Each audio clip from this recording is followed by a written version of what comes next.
Hello, everyone. My name is Svetlana, and I'm ILGA-Europe Seniors Programs Officer, and I'm very glad that you decided to watch this video. It is based on online learning sessions that took place in April 2025 and was organized as part of ILGA-Europe Strategic Communications Program. And it was devoted to offline communications and community building by LGBTI organizations. Most LGBT organizations and groups, one way or another, do offline communications and community building activities. But at the same time, online became such a big part of both life and work that sometimes it's hard to define what is what and how to approach this. I hope that this video will help you to further think how offline communications can be an important part of your work and also support your bigger goals. You will hear about the experiences of three organizations. Nino and Eka from Women's Initiative Supporting Group from Georgia will share how in an increasingly hostile environment they challenge mainstream visibility politics and build a model of activism rooting in critical reflection, intersectionality, and community-led offline action. Their work shows that real transformation demands new strategies, unpredictable, participatory, and resilient. Simona from Ljubljana Pride Association, Slovenia, will share how Ljubljana Pride developed a youth-led membership engagement strategy focused on moving from digital visibility to sustained offline political action. Through a mix of outreach activities and tactics, volunteer trainings, and long-term base building, the organization mobilized youth in Slovenia's unique political and cultural context, where even a few thousand protesters represent a major mobilization success. The strategy prioritizes depth of engagement over numbers and offers lessons on how young people can be empowered to take leadership roles in civic life. And Anna Shepherd from ILGA-Europe will share about the experiences of annual equality fundraiser. Even so, it sometimes seems that today digital rules everything from activism to fundraising, and offline events even might seem outdated or unnecessary. Still, gathering in person plays a powerful role in building community, strengthening relationships, and yes, raising funds. And before you will dive into these experiences, I want to point to some ILGA-Europe materials on communications that were created as a part of strategic communication program. You will find the links to these materials in the video description. First of all, Framing and Messaging Toolkit. It is a toolkit that was created a couple of years ago, but I believe it's still one of the best tools for LGBTI groups who are interested in framing and messaging.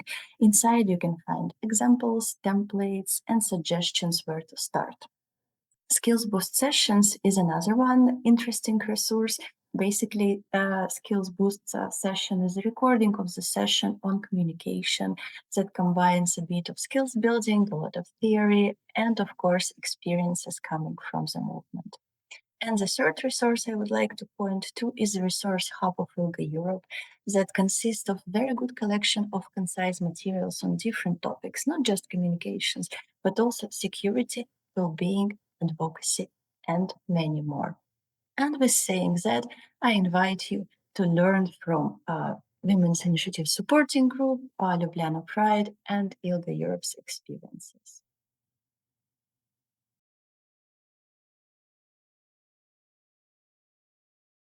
Thank you very much, Svetlana.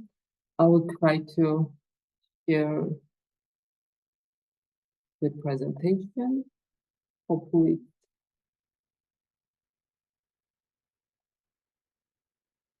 We can see the presentation, but maybe it will be better to start. Yes, presentation mode. I succeeded in the first step. So thank you everybody for the interest. I am actually representing Women's Initiative Supporting Group. It's a Georgia Tbilisi-based organization. We are a queer feminist organization, and we always based our work on intersectional approach, having holistic vision on transformative change. In struggles against the system, we always take into consideration complexity of power dynamics and acknowledge different dimension of oppression.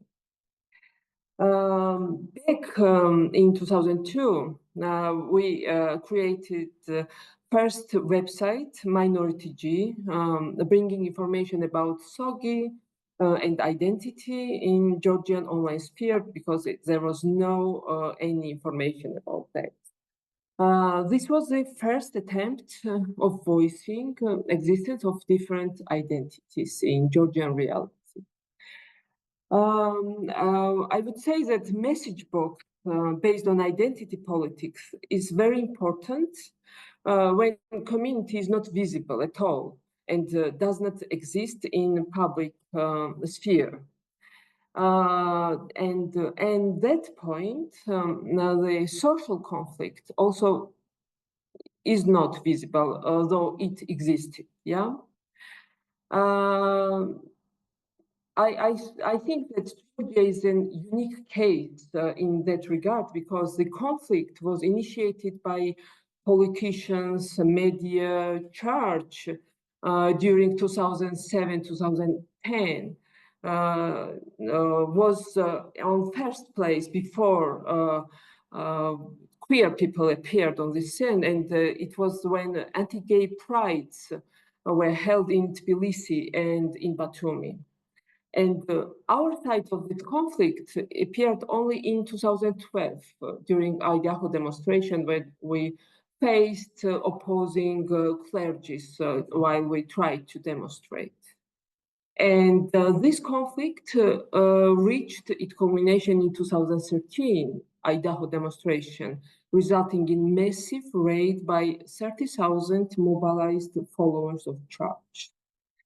I should say that this was a milestone in visibility as the conflict reached its culmination and showed that LGBTQI group exists in Georgia.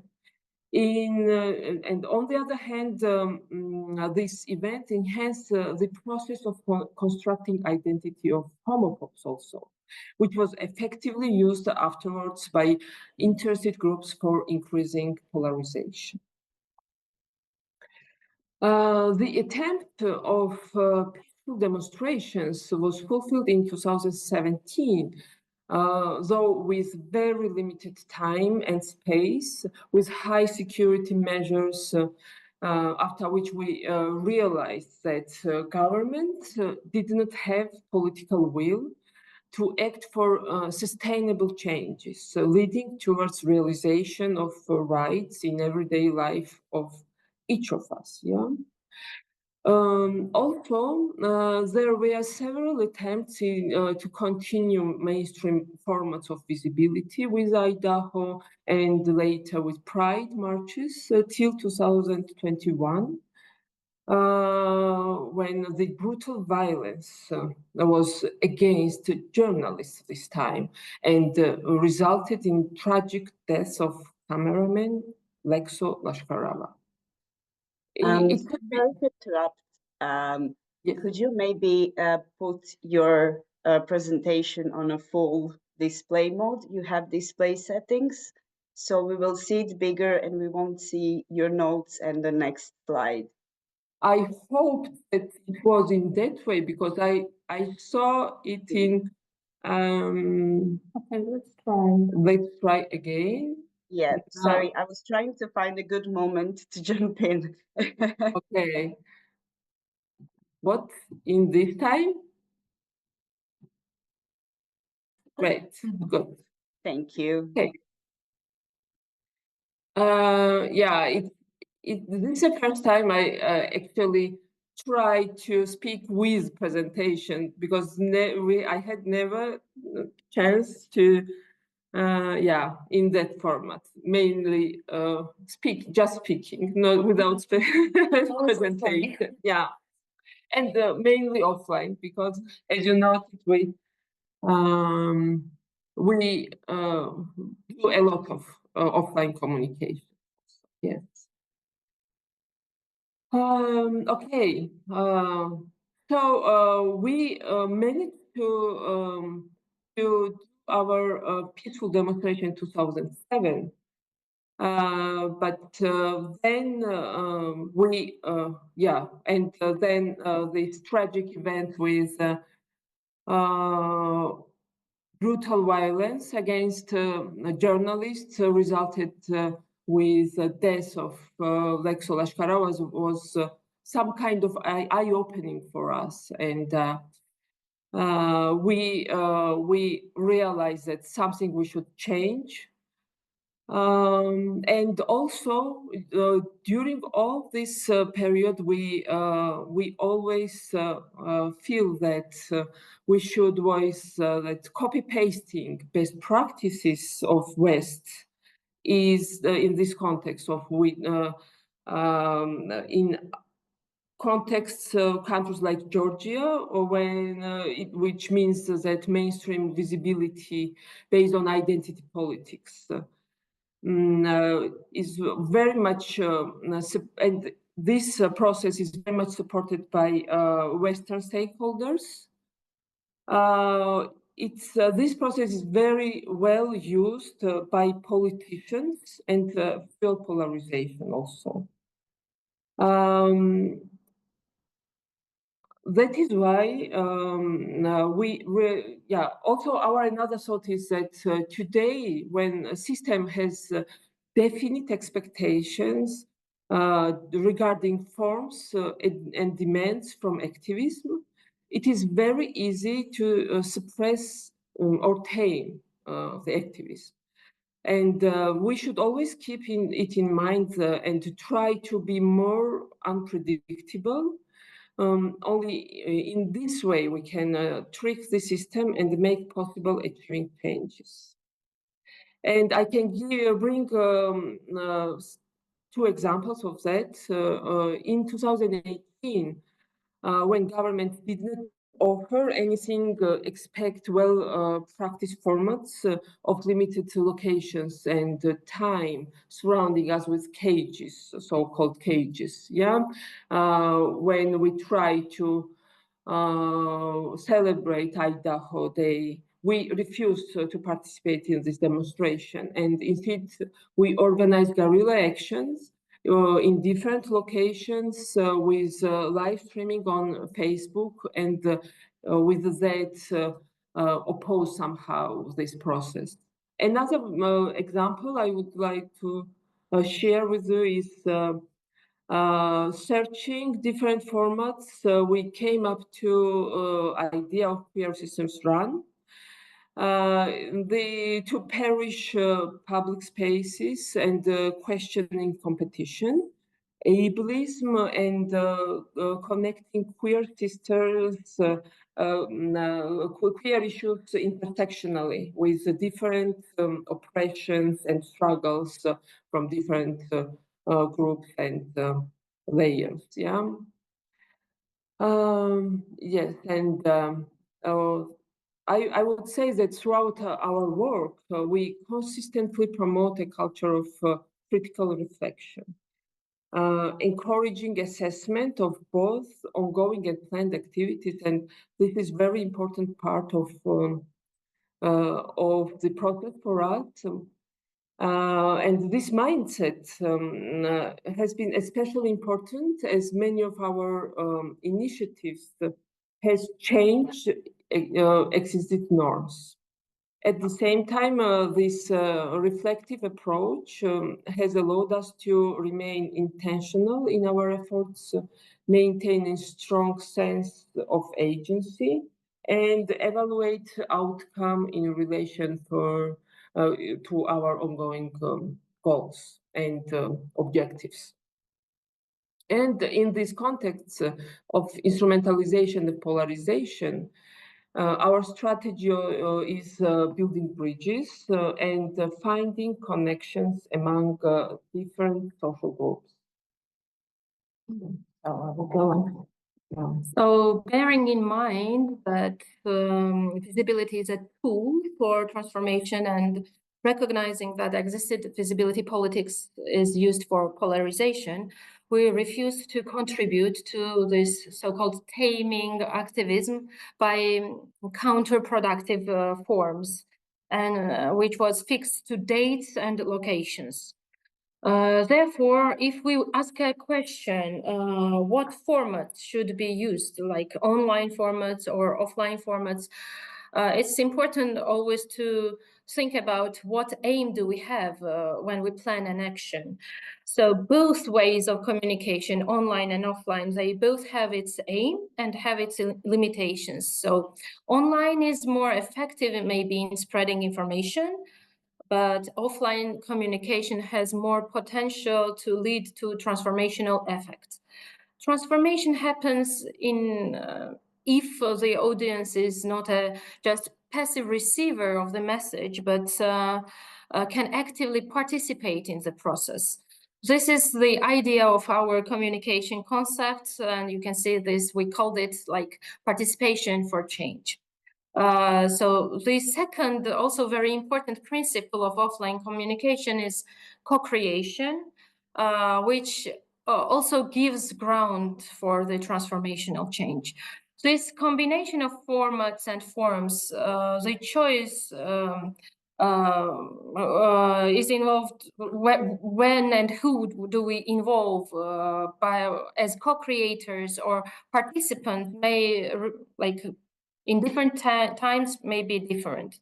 For example, like 15 years ago, we actively used flash mobs, inviting just random people to participate in our actions.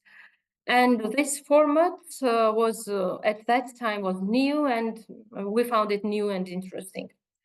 Also, we actively collaborate with artists, inviting them to participate in contests, co-curating different exhibitions, and partnering in like performances and projects. And we try to always build good ties with them. We give space to queer artists, and it means giving space for self-reflection and encouraging self-reflection for queer artists. And on the other hand, we also give space to non-queer artists, and we try to encourage them to open up to feminist and queer issues. So here you can find some of the examples, like the photos from our projects. If you will have questions, then please feel free to ask. And two also big events, so big offline formats that are annual formats I would love to draw your attention is a Feminist Film Festival and International Feminist Forum. These are two big annual offline events where we create like safe and brave space to promote intersectional and solidarity-based collaboration through discussions, critical analysis, sharing knowledge, experience, ideas. So, as for the last navigation in new crisis that we are facing now, well, while adopting with new crisis and the challenges, when political homophobia in Georgia reached its climax last year, we combined online and offline activities to reach different targets, operating with anonymous social media profile. And also we traveled in the regions of Georgia, disseminating the printed newspaper with the same content that we had this anonymous profile on Facebook. And it wouldn't be also exaggerated to say that as an accumulative result of our vision in communication, we created space in narratives around visibility politics and helped activism to go out of the box of mainstream visibility. Well instrumentalized by government, which transformed like in political homophobia as part of pre-election campaign in 2024. Another outcome was a so-called strategy of silence against LGBT propaganda law developed among CSOs and a wider range of allies and opposition. This strategy intended not to answer any provocative messages from government and the ruling party, and not to fuel their hatred narrative during the pre-election campaign. It was kind of intentional ignore from our side. And it is very important to question also, who do we give power to speak about us? Even like queer-friendly position is not a sufficient criteria to give this power. And here we come to the very important topic of solidarity ethics. And it's very important to elaborate on it and think about solidarity ethics and who will talk about queer issues in this process. And also it's very important that our intentional silence was broken by us, protesting anti-fascist LGBT law with queer activists and allies. And we organized a public reading of anti-fascist manifesto of the queer resistance. And additionally, it's also important for us that instead of much instrumentalized symbol like rainbow flag, to decolonize activism on symbolic level also, the alternative symbol of queer resistance was created for this manifesto. And this is a pomegranate in reference to Armenian film director and queer artist Sergei Parajanov, who was based in Tbilisi in 20th century. Yes, and I think I will. Yeah, and last, also very important part of this approach and this strategy is the challenges we face through this process. Yeah, and we face it a lot. We face also setbacks, because exploring these new approaches, yeah, often left us feeling isolated and marginalized, because our efforts was met with more criticism than support. Also, this criticism drained us both from energy and motivation. And another important thing is that as consequences is that prioritizing the issue over the visibility of the organization has been the diminishing recognition of our contribution also. And on several occasions, our input was ignored, and even our authorship rights were compromised. And as a result, we struggled at times to maintain public awareness and a strong organizational image also, which was not very visible at some point. But we think that it was worth it to do so, and we stayed in our vision and our approaches, and I think we will continue if we have possibility also. Thank you very much for our presentation, and if you have questions, we will happily answer. Thank you so much, Nino and Eka. I'm sure that there are a lot of questions. I noted a lot of them in terms of both your interaction, cooperation with other civil society actors, organizations, and in terms of your own learning. But we will go back to questions in the second part of our session. If you have questions already, you're afraid to forget them, you can always put them on a chat, and that's how we'll keep track of them. So yes, thank you, Eka and Nino, for bringing such a deep in time and in context, in richness picture to our table. For me, it really was amazing to hear. I'm following these communications for something like 10 years, and I can really say that I really see this approach and this not willingness to go to identity politics. And I'm very grateful that you are bringing this polarization component here, because I think this is something we all are fighting a lot currently, and it's important to see what are the different ways at least to go. And with saying that, Simona, I want to give floor to you to talk about offline tactics of engagement strategy. And I'm also really happy that Simona is here, because Ljubljana Pride is an organization that approach everything very strategically. And I really can't wait to hear what Simona brought to us today.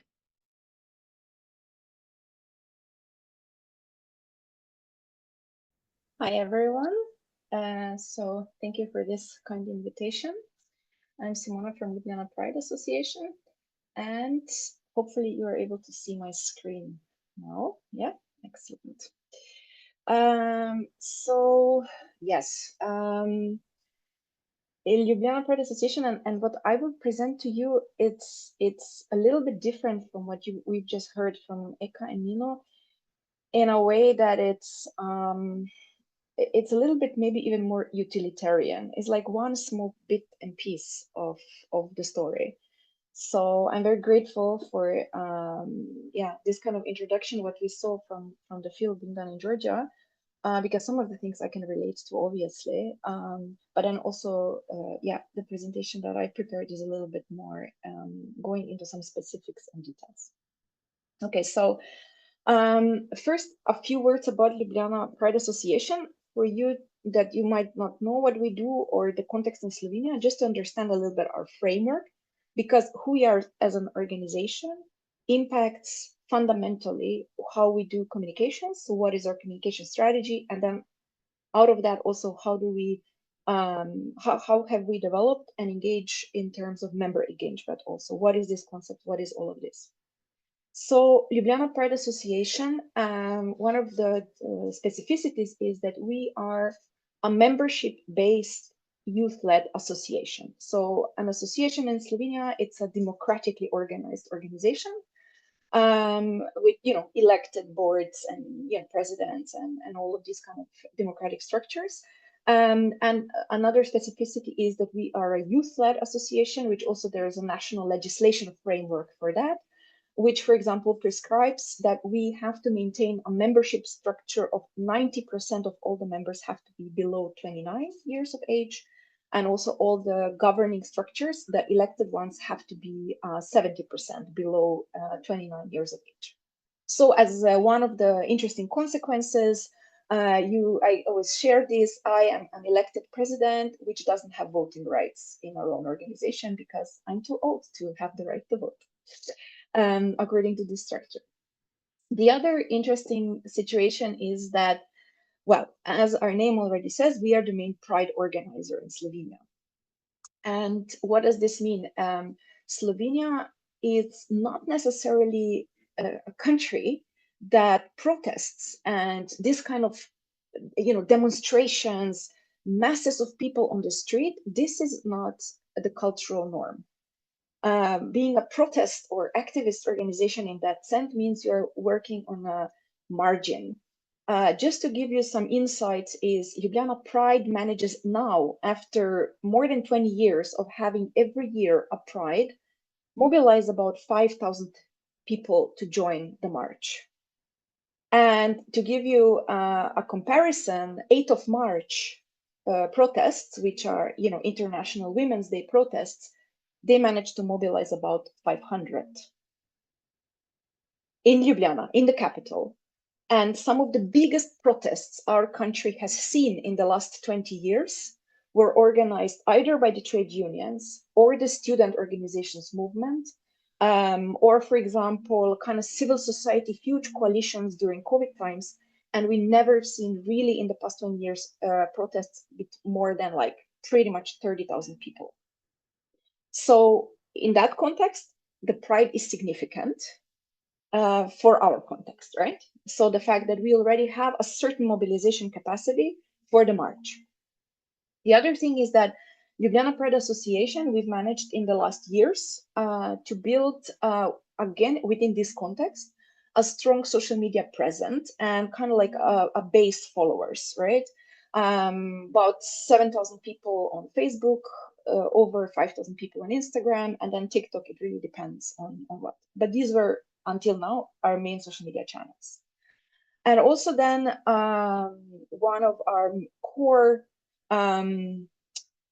ambitions, core aims of the organization is to really strategically work throughout all different programs to mobilize particularly LGBTIQ+ young people for political participation, for them to be active in their local community framework, and and then all the way in all the different democratic processes. So we mobilize people for elections, but we also mobilize them to go and be elected in certain, for us and so on, so that they're also sitting as representatives in some spaces where things are being decided about their lives.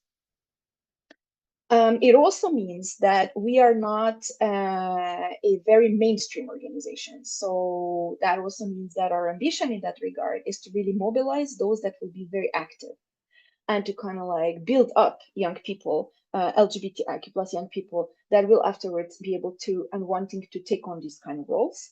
And that for us is a bigger priority than to have bigger numbers. And hence a lot of the strategies then also impact this. So now I could talk about many different aspects how we do this. In 2022, we adopted a first ever organizational communications strategy.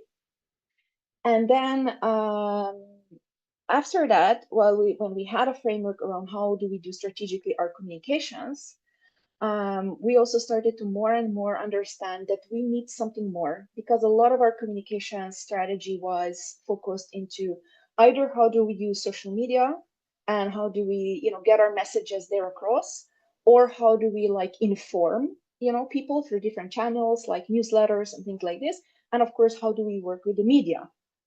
But it didn't give us enough tools. How do we then actually engage people, right? And if such a huge priority for us is not necessarily to do sensitivity type of campaigns, but rather to really mobilize people, then we had to do something more. So one of the answers what to do was this concept of member engagement.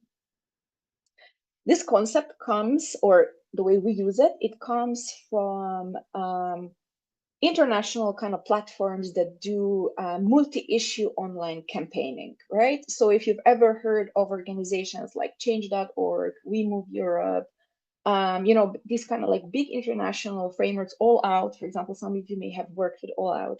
And basically, so they're usually online based,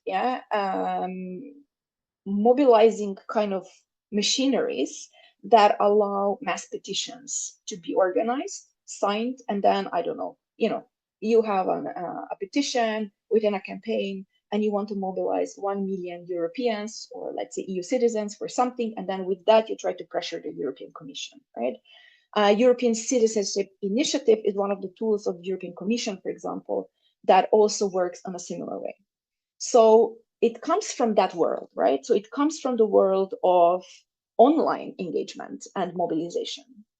And the background of the online part of the member engagement is that for decades, civil society organizations have been skilled and have been practicing how to do offline campaigning, right?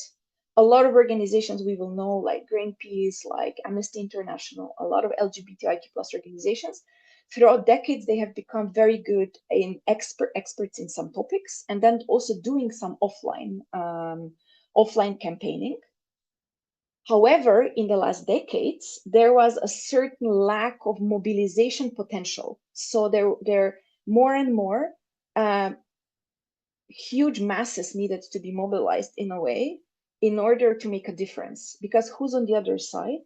Usually you're fighting in these fights either strong corporate lobbies or some kind of other, adversary. So you have to mobilize a lot of people. So this was in the concept. So these online approaches developed. So then we said, okay, let's learn from that, right? What can we as Ljubljana Pride Association, what can we as an organization that is small, right? That it works in that kind of small context, right? So imagine if our biggest mobilization capacity is 5,000 people during a Pride March, how do we then use a methodology that can mobilize 1 million signatures on a petition, right? And this is basically what our member engagement strategy tries to do, is to take a concept but then apply it basically to our reality. So there are 3 questions that we needed to ask for ourselves and answer for ourselves. And the first question that we needed to answer was like, okay, so who is a member in our context? Because of course now we're not talking about members of our association, right? Like who signed a membership application and who votes in our processes. So the concept of a member with member engagement is basically any person that kind of like becomes part of your wider database of so-called, let's say, willing and active supporters. So it is a person that you're connected with online and offline, or online only, it depends, and is willing to be in some kind of connection to you. So some kind of allies, supporters, at different levels, but people who are consciously and willingly also engaging with you on some level. And then, okay, member. Then how do we understand the engagement? Now this comes the other tricky part, right? And why I'm also speaking about this here today.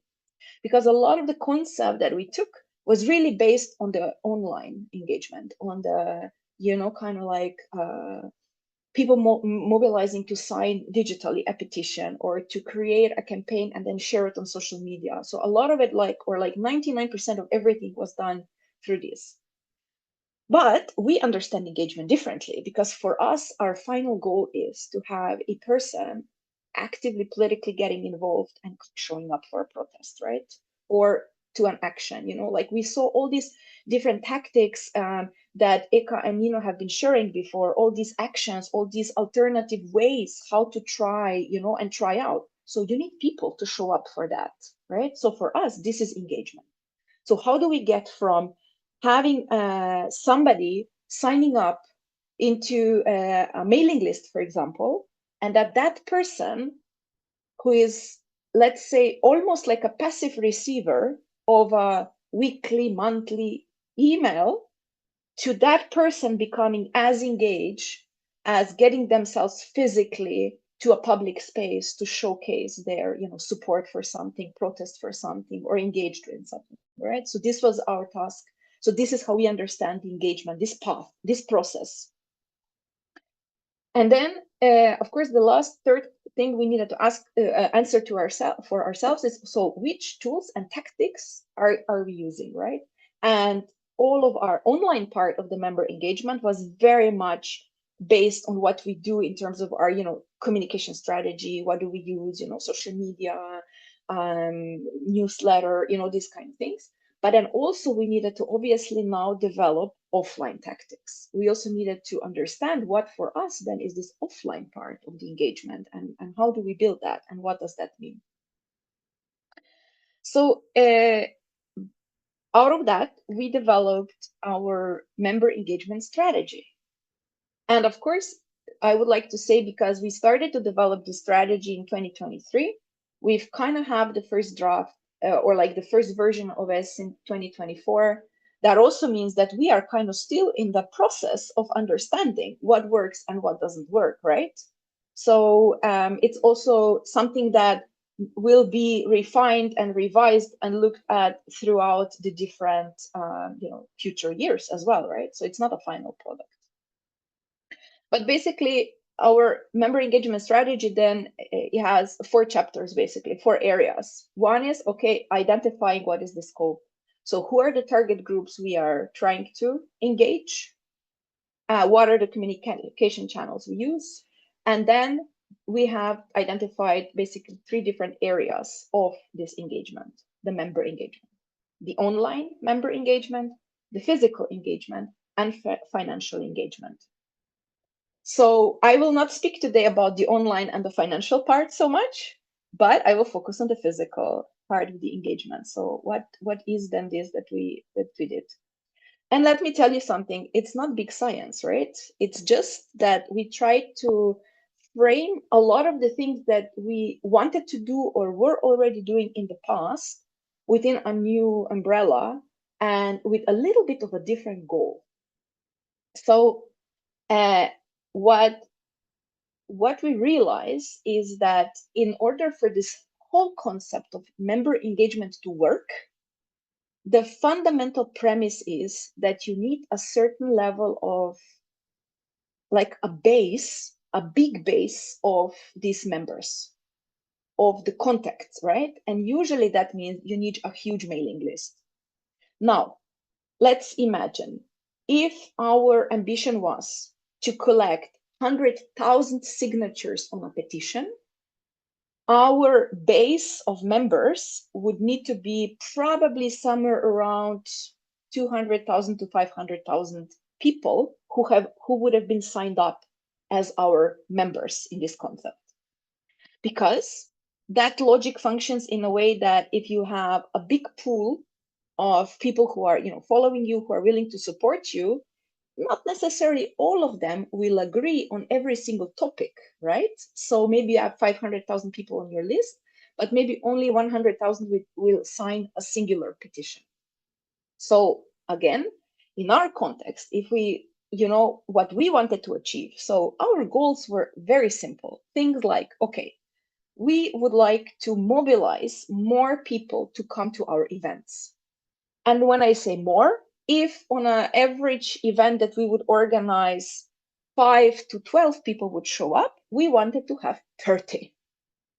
And for example, if now if we had a mobilizing capacity that we would organize, let's say Ljubljana Pride would organize that we would join a climate protest, for example, I don't know, Fridays for Future activity.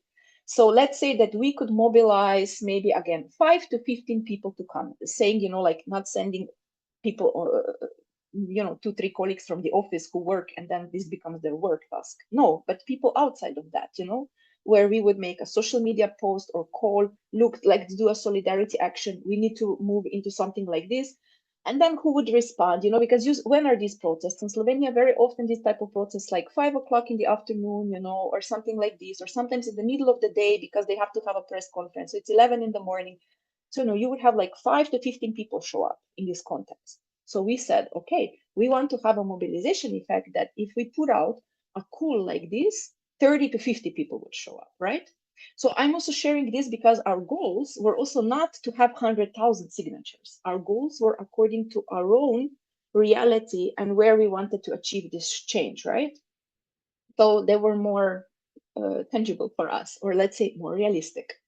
So we wanted to do, like we wanted to have people coming to the events, participate in protests, come to general assemblies, engage more with volunteering, different actions, like let's say something would happen in the media and we would need to do like a street action or something like this within 24 hours, maybe some rapid response things and so on. But also like with big mobilizations, like when we have national elections, European Parliament elections, we really also wanted to mobilize and have a base to mobilize LGBTIQ plus young people to go and vote. So of course, how many people we wanted to mobilize, it really depended on this. So our physical engagement then is divided within the strategy in 3 areas: attending the actual Pride, Ljubljana Pride, but also other Pride events in Slovenia, because we have at least in Maribor, second biggest city, we have Pride every 2 years, and we have occasionally also other Prides in other cities in Slovenia. Then participating in activities together with Ljubljana Pride and engaging in campaigns, right? So we wanted to have people responding to our calls when we would, like I said before, either join protests of other movements and organizations, but also when we would organize something because we felt it's very important. For example, last Friday, we had a protest in front of the Hungarian embassy as one of the actions, to raise awareness and create political pressure towards, what's happening in Hungary with the, let's say, so-called prohibition of the Pride Parade, right? So of course, if we organize a protest like this in front of the Hungarian embassy, we want people to show up, right? Typical example. And then this mobilization for quick responses, because for example, something like last Friday's protest, it was more than a week announced in advance. So you have some time to promote and mobilize. But when you need to react really quickly within a couple of hours or latest the day after something happens, then also there's a little bit different kind of mobilization capacity. So we also put some effort into this, what is the strategy and tactics around the mobilization for quick response. Then basically what were then some of the tactics we used or we are using, because we develop new ones and we test and we see what works and what doesn't work still all the time. So one of the things that we had access to is kind of like to organize engagement activities at so-called mass events and fairs. Let's say in Slovenia, every year we have consortium of volunteering organizations organize like a fair of all the volunteering organizations. So in the city center of Ljubljana, you have 150 stalls with different organizations coming from over Slovenia presenting what they do, right? So also that means it attracts a certain type of people coming, and then you can do some activities there. So we would explore different type of, or for example, there's some festivals with music program, and then during the day you also have some kind of different activities, right? So this kind of like develop specific engagement activities for this type of mass events or fairs, where masses of young people or people would be, kind of like gathering there, and then you try to make this contact. Then what we also did as one of the tactics is we started to build up a group of people, so-called paradniki, or so-called pride folk, which were actually the people implementing these things in the field. Because we realized that, you can't just send a random person to a random event and then they are able to do what they're supposed to do, to run these engagement activities, because there are many different things. One is that, it's kind of activities where people need to speak to people need to have the skills to make other people do something, and thirdly, they're LGBTIQ plus people, and the things they want other people to do are LGBTIQ plus related, so they always run into security risks, harassment, and so on. So you also need to build methods and protection and to be safe while doing it, right? And then, for example, another thing which we did is we developed a lot of different ways how to try to engage people with people. So we developed quizzes, game-like activities, so that when you do interact with people, that you have something to, not just a content or a topic, but also how you bridge this topic to the people so that they get involved.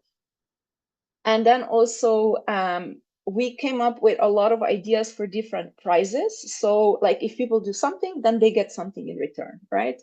Or like if they fill out some questions, then they get a small gift in the end or something like this. So we developed a lot of this kind of like incentive type of approaches as well. I'm talking now about tactics we used offline, but many of the same tactics we also used in some online engagement approaches as well. So we would also do quizzes and game and prize things also, for example, in online engagement. But I'm focusing on offline today. And then also what we did is that whenever we wanted to people to get somehow involved and do something, we needed to have some kind of a context or topic, right? So we realized that this is important, and not always we use the same topic, right, to get people involved. So maybe now you see a little bit like the tactics, but what was the main goal, right, of all of these things? So you remember I said before, for us, the basic principle was, if we are able to build a bigger base of supporters, then we are able to do the other kind of things, right? If we have a big enough base of people that we can communicate with regularly, then out of the mass of people we communicate with regularly, statistically, it's more likely that more people will be more likely to get engaged or involved on a higher level. Higher level meaning, like, for example, you have somebody who is willing to not only receive, let's say, a newsletter once a week from you, but also will click in the newsletter and fill out a survey for you. Or not only receive a newsletter, but also read in the newsletter, oh, next week there is an engagement activity, and they will come to the engagement activity and participate. Or share something on their social media. Or one of the highest engagement activities also is literally donate money for some of your causes.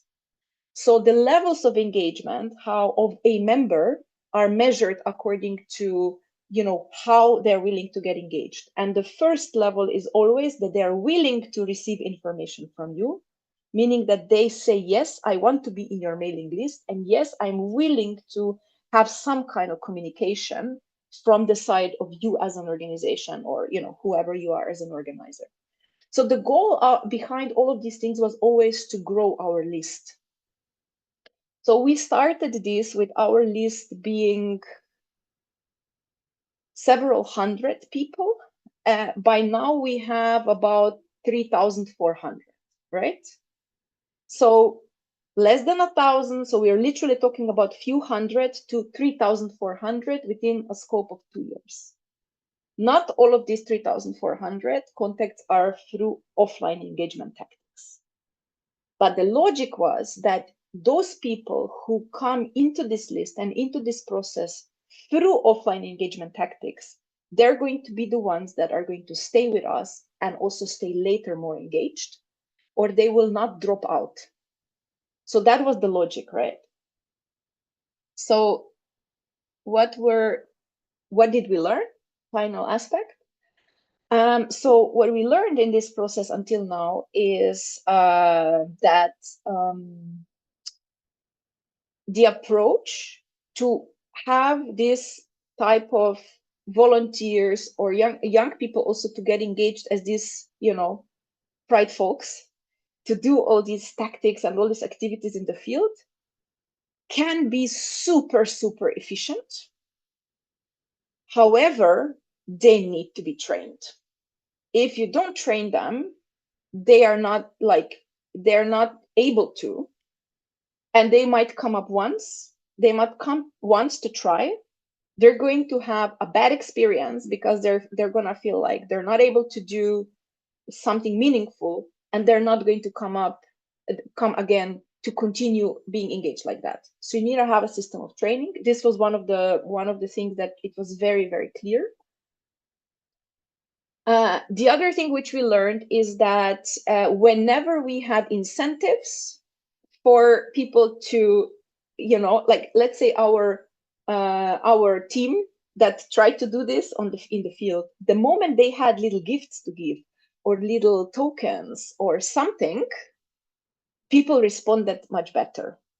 Because of course, this type of activity always requires of a person to take time, so that you can tell them what you want from them, and then they have to take the time to actually do something for you, right? Fill out a quiz, fill out a questionnaire, and at the end, leave you their contacts, right? So it takes time. It takes more than just few minutes, maybe. So in order for people to be willing to do that, tokens and gifts and so on, like when we had that, it worked really better. And when we didn't have that, people really struggled. The other thing which we learned is that context and topics really matter.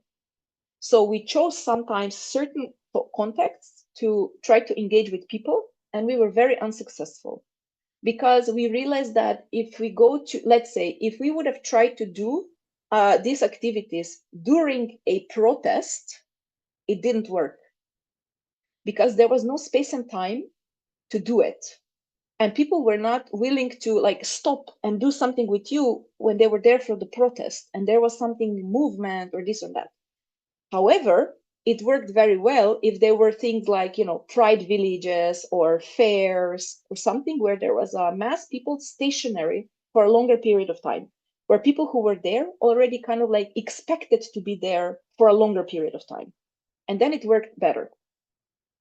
But also in terms of topics, our experience was, if we just come to the people, hi, we're Ljubljana Pride Association, would you like to know about what we work? Would you like to get engaged with us? Here is a way, la la la. People will be like,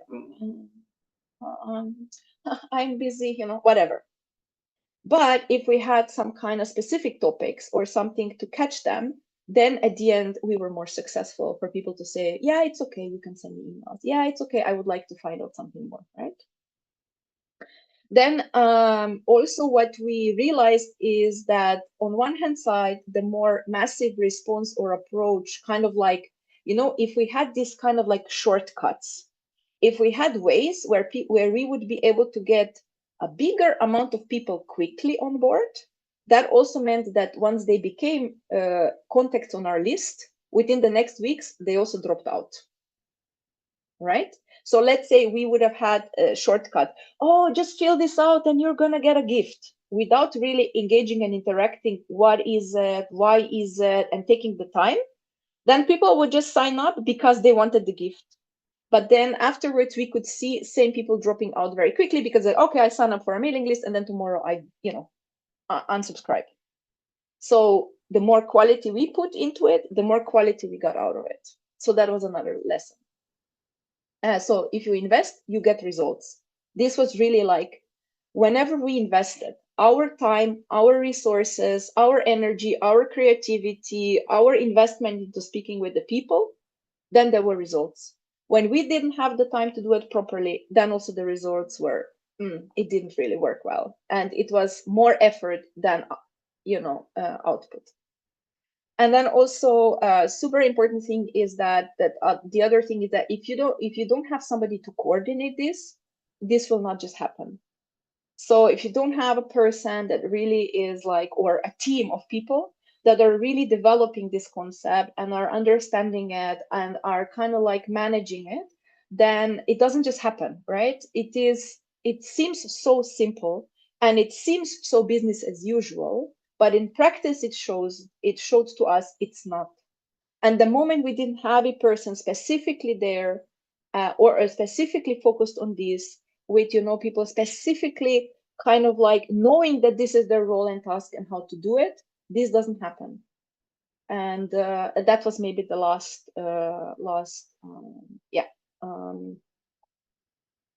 thing from my side. So I don't know if this resonates or if it's helpful, but at least this is what we're doing, and partially it's been successful, and many things have not been successful.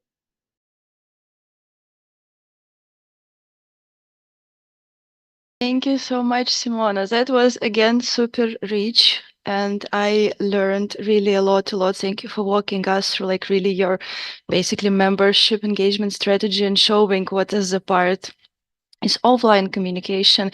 And I really like the way you did it, and you even showed us some math and like showed some very practical things.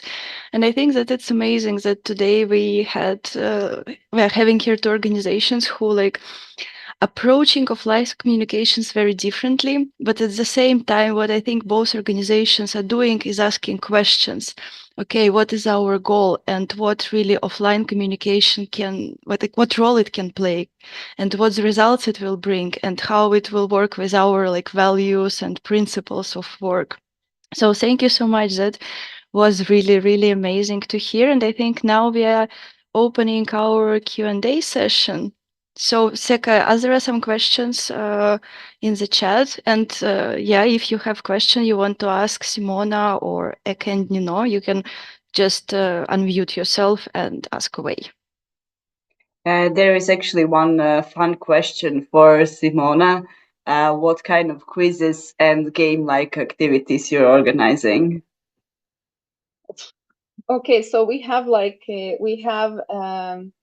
kind of an approach of a quiz, and it's we go in the field with like notepads, right, or QR codes, and then people can fill it out on the phone maybe. And then we always have like the same structure, and then we can change the topic. So for example, when we were doing a lot of kind of like mobilization activities to get people to vote in European elections, then the questions and kind of interaction through the quiz was about specific things with European Parliament that are LGBTIQ+ related, right? From like fun facts to some more, like LGBTI strategy and, kind of these kind of things. But of course, also always some of the questions are maybe very basic, or like, and then sometimes in the quizzes, it's also like a task that they need to do and things like this. But then the next time the question was about the intersection between sustainability and queer, so the topics can change, but it also we always fitted it to the event, right? If the event was, let's say, the national fair of the volunteering, but the topic of the year was solidarity, then we created something specifically connected to LGBTIQ plus and solidarity and volunteering, you know, around it. So we then kind of like contextualize it, and then and basically then we engage with it. If we had more money, there's a lot of like organizations that do these kind of things where you have, you know, like the spin the wheels and, you know, like also physical props. We opted to do a lot of it digitally, and digitally meaning that we are there physically in the space, but then we use the digital tools because our target audience, it's young, so we kind of presume that most of them will have smartphones and work with more with apps and things like this. But the other thing is that then directly they fill out the contact form of our MailChimp, so for the newsletter. So we don't have to collect their details on a physical piece of paper and then retype it, but they do it directly there on the spot. So that was also one other reason why we did most of the time combination of some digital elements within the offline engagement tactics. Thank you, Simona. It was indeed fun question. If you want to ask question, maybe you can signal to us. I don't know, turn on microphone or raise your hand. I have several questions to all of you, but first I would like to ask Eka and Nino. You were talking that at some point you refused to participate in kind of mainstreamed actions that were caged, for instance, because for you it was not in accordance with your like values, basically. And I wanted to ask how it affected, like how this approach maybe affected your relations with other LGBTI organizations, because I can see how it can be seen as like non-willingness to participate. How did you navigate this, and was there any problems with that, with your like opting out from some things which are seen as big for the community and movement? Well, we openly criticized these formats, and we thought that it was our obligation also to voice those part of community members who wanted to criticize this format and were not comfortable in this format, and we also shared this view with them, and it was not accepted easily, of course, and there were a lot of attempts to silence our criticism in different ways, but in the long run it resulted in this diversification of attitudes and diversification of narratives around visibility politics. And we think that this criticism was one of the step forwards in development of community, and also diversification of political views inside community. And it very much reflected on the attitude towards visibility politics.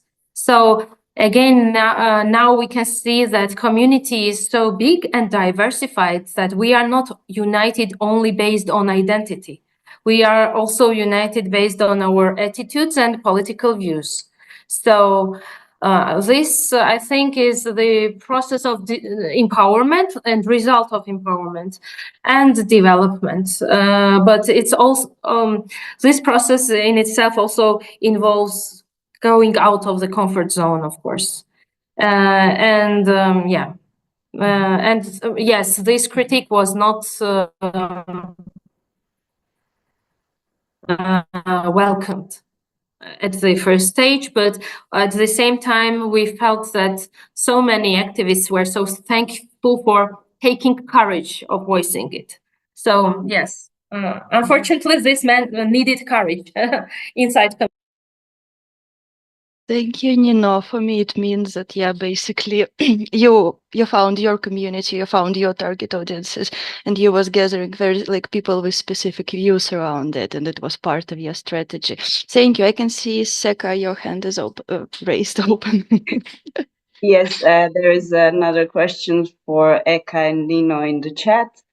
on how are you navigating within your context, being that the LGBTI plus gatherings have been forbidden since 2024, and what are the main risks regarding offline communication right now, and yeah, how do you mitigate those risks?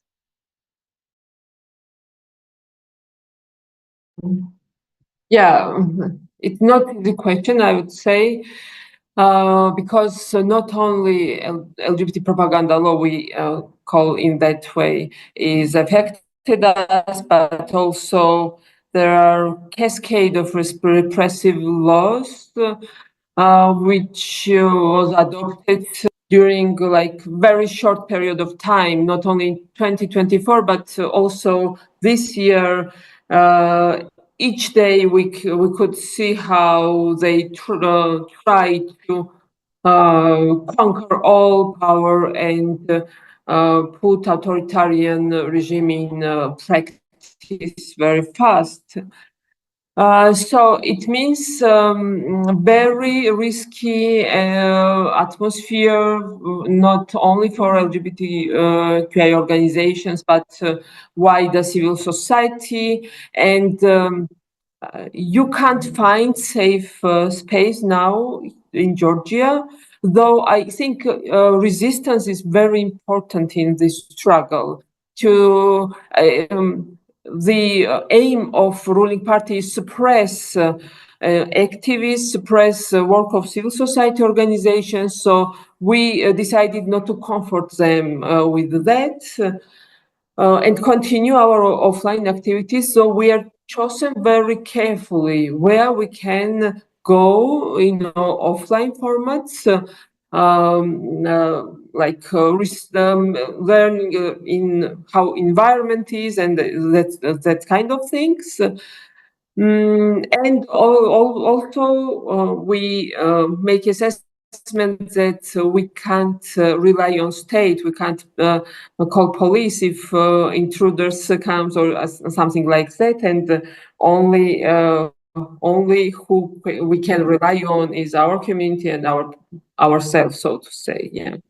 But still, also we recognize that power and state has its own limitations. They can't chase every activity. So it's our leverage, and we try to use that also. So yeah, that is no secure atmosphere anywhere, but we still continue more carefully and more, how to say, take measures. But yeah, we do it.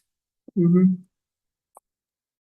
Thank you. I hope everyone was able to hear. There was a bit of issue with connection, but I hope it reached everyone.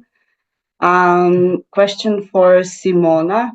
How did you train people to host stalls at Pride fairs?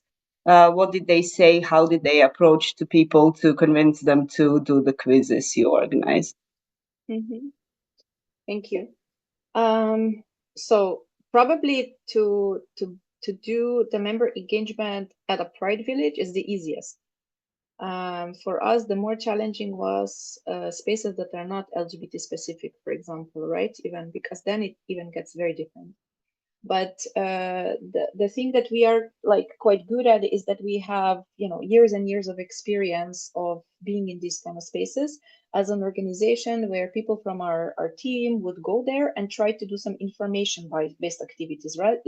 Let's say you have a stall and then you kind of present what your organization is doing and then you have some interaction maybe with the people coming by. So we already knew, for example, and we could map together already some possible risks. I don't know, like there's always somebody who then starts saying swear words or like starts being aggressive or things like this. So we knew that there are certain type of situations that we needed to also train the people how to react, who to turn to for safety, what to do, and so on. The other thing is that we are very good at training, right? Our organization is really, really very good and have a very good team of trainers to do any kind of like organization, kind of like capacity building of people. So that, of course, is one of our strengths. And so basically, we just kind of like developed a bit of like, okay, one part of the training is the actual communications. How do you approach people? How do you start the conversation? Then also things like, to have a bit of a strategic discussion with the people doing it in the field. Like, is this an event where you will wear the T-shirts with, the big logos or some signs or not, depending on safety or context, all kinds of things like this. And then to really train them also in the method. Because, for example, one of the things we developed before is like this kind of quiz of like, quiz, this kind of things that when you think like, if you were a cat, what kind of cat would you be? But then we developed, what kind of activist are you? And then people would do a quiz and then they would choose their answers. And then, for example, afterwards they would get an email. Hence, they had to submit an email, right? So they would get an email with the answer. Oh, so based on your results, you are this cat, but actually based on your results, you're this type of activist, So things like this. So and a lot of these we developed, and we didn't have money to pay for fancy apps, so we had to use like open source or whatever things. So a lot of it was manual, and then at the same time, it's a matter of speed, right? So if somebody fills out this, like, what kind of activist am I? So they also want to see what kind of activist they are, right? So we had to like train people like physically in the mechanics of the method so that they could do it. And then other things like we never send in any context one person alone, right? So a minimum is always that two people would be always working together, but actually usually we had a group of 4 to 5. Also to create this visibility and kind of like possibility to catch people and keep them in a space and things like this, right? So a lot of the work was not actually at a stall, but was at the venue and then being mobile and going around and trying to approach people and start a conversation and so on. And then just kind of like training up and then going. Actually, a lot of it was also just like you have a bit of a preparation and then you go and you test. And then afterwards you come back, what worked, what didn't work, what do you need next time? You support each other and do a bit of skill building again, and then you go again and like this.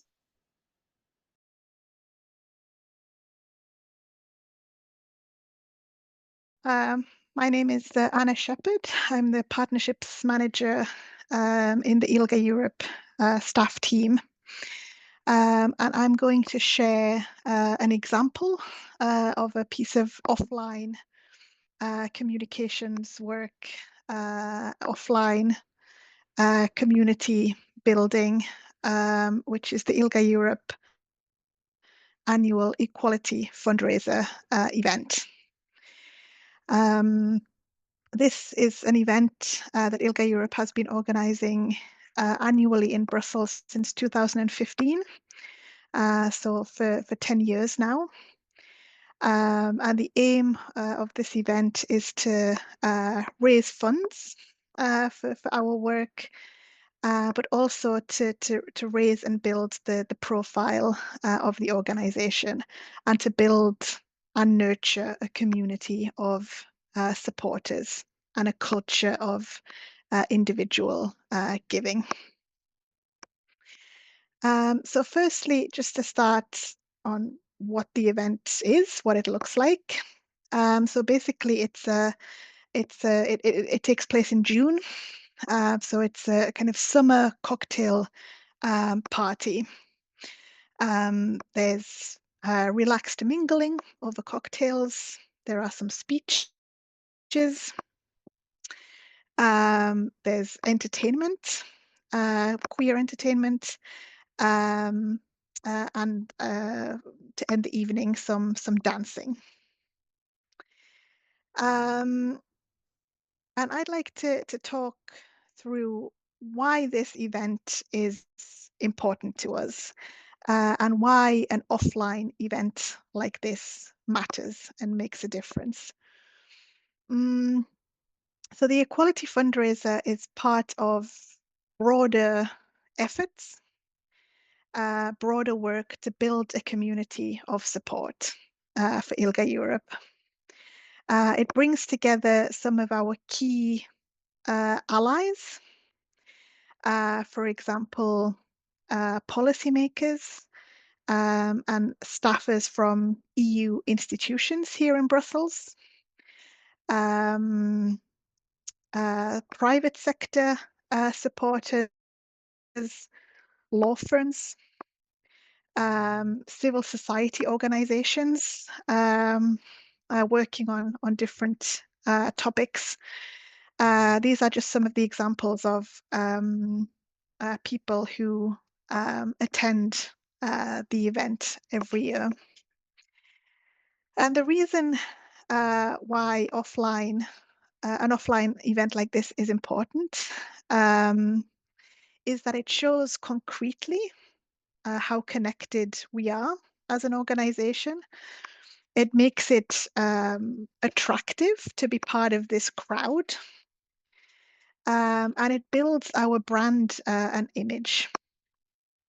And over the years, it has also helped to build a culture of individual giving. It gives people a way to support concretely. And it's also a moment to create a kind of sense of togetherness and belonging. It's a moment of fun and joy. It's an opportunity to meet the ILGA-Europe team in person and meet people, like fellow supporters of our work. It makes us more approachable as a team, and it creates positive memories for the people who attend. And all of this helps, all of the relationships that we build in this event make it easier throughout the year. So if we need a meeting with at an EU institution, if we need a meeting with a policymaker, if we need support from a law firm, it makes it easier that the people that we have a personal relationship with the people through this event, and they knows and associate kind of positive emotions to us. So it's an annual event, but it helps with the relationships throughout the year.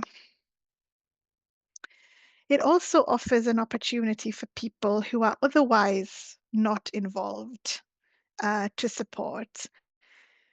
So many of the guests are, for example, members of the LGBTI community working in Brussels, but they're not really involved in our work. They're not involved in the kind of policy issues that we work on in any in-depth way.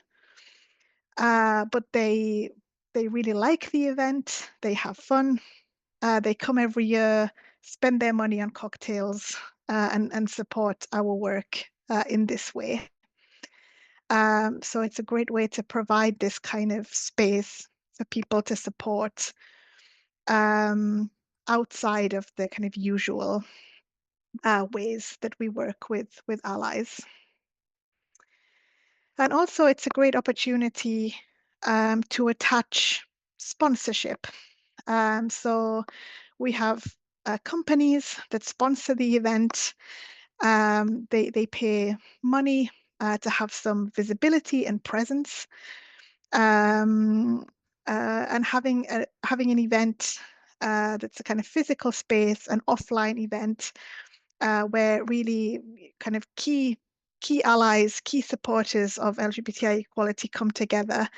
It's an attractive package to propose to potential sponsors.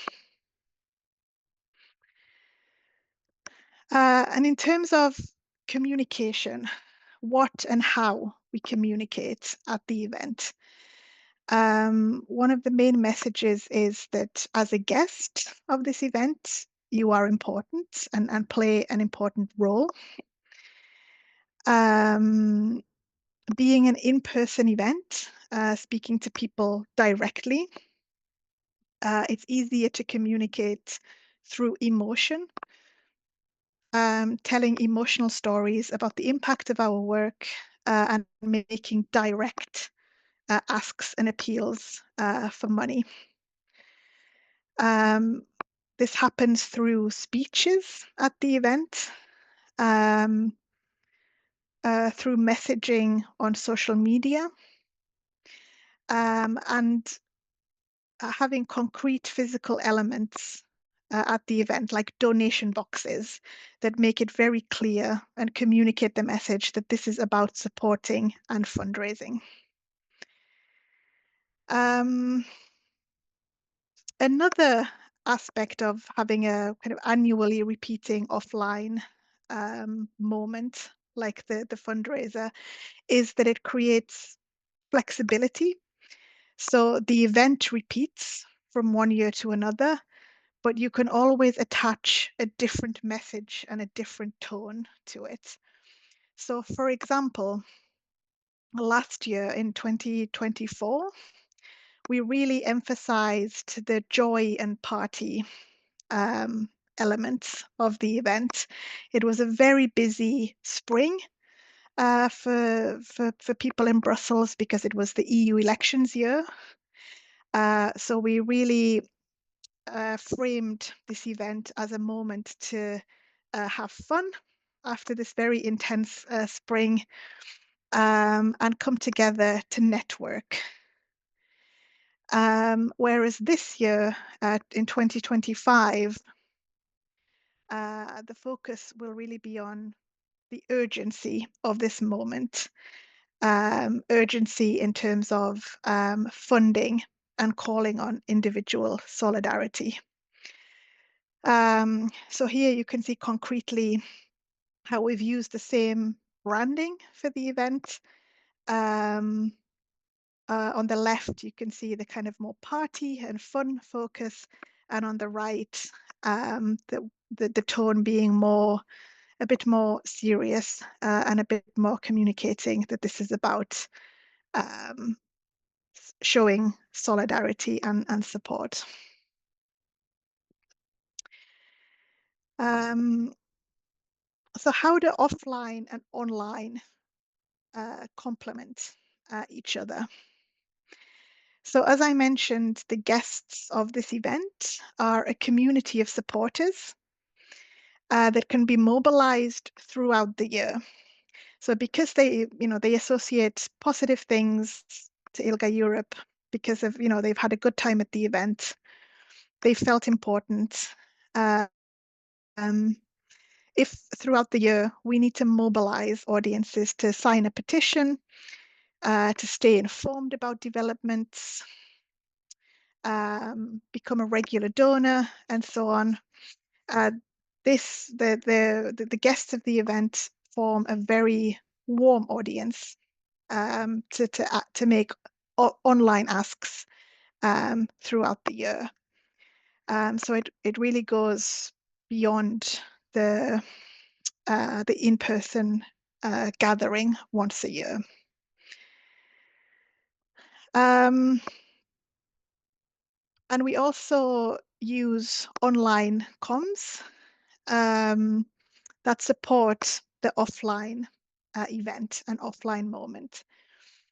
So for example, this is an example from last year, 2024, where after the event, we did a blog showing the diversity of supporters and giving a voice to our supporters, highlighting some of the guests who attended, and allowing them in their own words to talk about why they attended, why they showed up, and why it's important for them to support ILGA-Europe and the LGBTI equality movement. So this is an example of how offline and online complement each other, and how the offline moment can be harnessed and used for communications online after the event and even throughout the year. also guests post about their attendance, which brings positive visibility and shows online how connected we are. So here are some examples from guests previous years. We have MEPs using the candy cotton machine that we had at the event last year, and then we have the then Vice Prime Minister of Belgium attending with her team and sharing photos of the event. So this is an example of how the offline moment can reach audiences far beyond the event itself. And maybe to end with some challenges related to the event, related to creating a kind of offline moment. One of the challenges with the fundraiser has been that an offline moment can feel a little bit exclusive, which doesn't seem to be in line with the nature of our work, which is inherently inclusive. So we need to be mindful of how it looks to those who are outside of Brussels, to those who can't afford a ticket, even if they do support our work. So some of the solutions to these challenges have been around using the right kind of language and framing. So when we first started the event, we called it a gala, but then we moved to call it an equality fundraiser, to make sure that the language around the event reflects the nature and purpose of it, and doesn't send signals of something very exclusive and inaccessible. And we've used things like asking MEPs to sponsor tickets. So we've asked MEPs to buy 10 tickets that we can then kind of raffle off on social media, for example, inviting those with fewer opportunities to attend to take part. So these are some ways that we found to combat the challenge. And finally, to keep in mind about an offline event like this, is that it's not just about one moment in a year. And it's not, in this case, just about the money, even if the aim is to raise funds. But mostly it's about building a community of supporters. It's about building a culture of how to support. And it's about nurturing that community that then can support both online and offline throughout the years, and really creating long-term impact.